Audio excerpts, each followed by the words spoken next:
WNST, Towson, Baltimore, and WNST.net.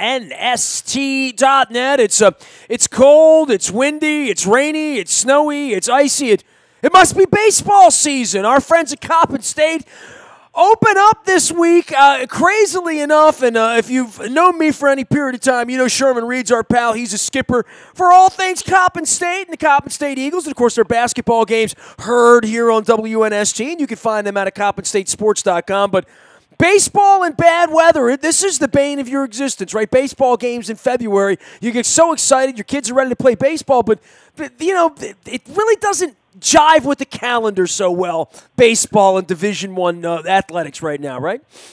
Yeah, you got to be creative. I know that we've done some really crazy creative things. I remember my second year here at Coppin, we had to find a neutral site that was warm weather and the field was playable and not frozen over. So I guess it was Coppin, and I want to say it may have been Army. We had to reschedule our home game to a neutral site. So we drove 4.5 hours to a facility in North Carolina just to get a 3-game series. And it was short notice, too, for the kids. So you got to be really creative this time of the year because the weather in the Northeast is not always suitable for baseball. Well, you know, that's why you go down to Savannah State and play, right? You start a season, much like baseball tries to start in the better areas where weather is better, or dome areas or whatever. But especially for you with pitching, and I am blown away by the number of games Division I baseball plays. I know we talk about it all the time, and it's a theme here, but I don't think it's commonly known that you guys begin in February, and certainly with, you know, the kind of calendar you guys keep and the kind of schedule you keep. Yeah, in fact, it's a 56-game maximum schedule. And when you look at the start of the season, the second and third week in February, and you're usually wrapping up by the first week in May, you're really talking about just inside or less than 3 months to play 56 baseball games. You can only imagine the number of games you're playing on a weekly basis.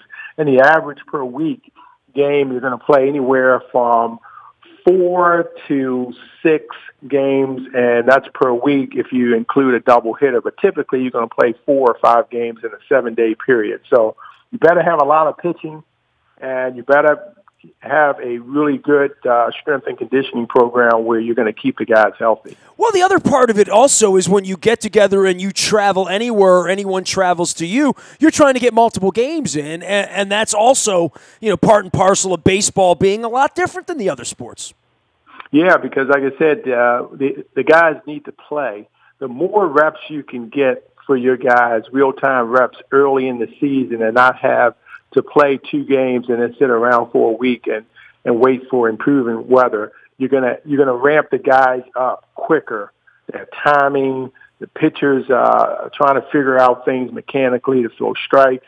The more you can play early in the season, the better you're going to be sooner than later. And I know that we've been fortunate because the weather hasn't been that bad this winter, and the last 3 weeks we've gotten out there and we've gotten 4 inter-squad games. And well, you had a 65-degree day 2 weeks ago, right? I mean, yeah, you know that's not normal for January and February.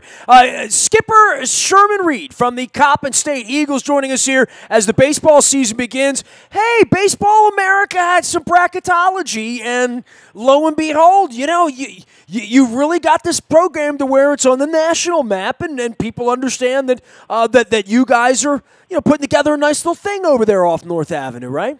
Yeah, whenever you can have props given you or come your way from an outlet, a national media power like Baseball America, it does well for getting the word out what you're doing in your respective baseball program. And right now they have us projected to represent the Mid-Eastern Athletic Conference in the regional. So to see little Coppin State mentioned, I think they have us projected to go to the Tennessee region where you've got Vanderbilt and North Carolina State, just to be mentioned alongside those established programs is a big deal for Coppin. Now it's just all about now trying to get the job done between the lines where it really counts and not on paper. How many times are you checking the Savannah weather here this week, or is it looking okay as you go down there to play 4 games this weekend, right? Yeah, we've been tracking it pretty closely. Even administration here has been tracking it pretty closely. Right now, things look really good. It's shifted more to the positive because they get a lot of rain this time of year as well.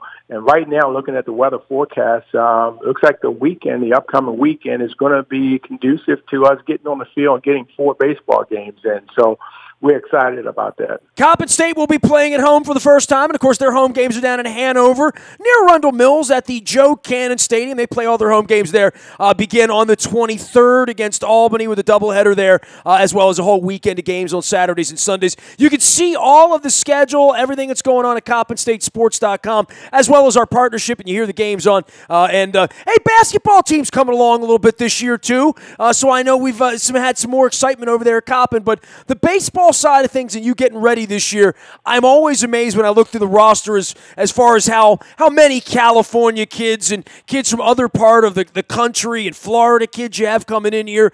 You've done a really nice job of getting a national footprint to bring baseball players in here, Coach. Yeah, our presentation and our recruiting process is pretty thorough. We do a real good job of presenting all of the great things we have going on here at Coppin State that's sometimes not mentioned. And often when we get a recruit and their family on campus and they're really rolled by what we have here on North Avenue, we tell them that now that you're on campus, now we can tell you the real secrets of why we are now having some of the top baseball talent say yes to Coppin, because we really do a real good job, particularly on the academic end for our student athletes. I know the APR is very important, the academic progress rate, which the NCAA has as a report card for each Division I program, and our APR score can rival anyone's nationally. So we do a really good job by our student athletes on the academic side first, and the baseball and the talent now is following it, and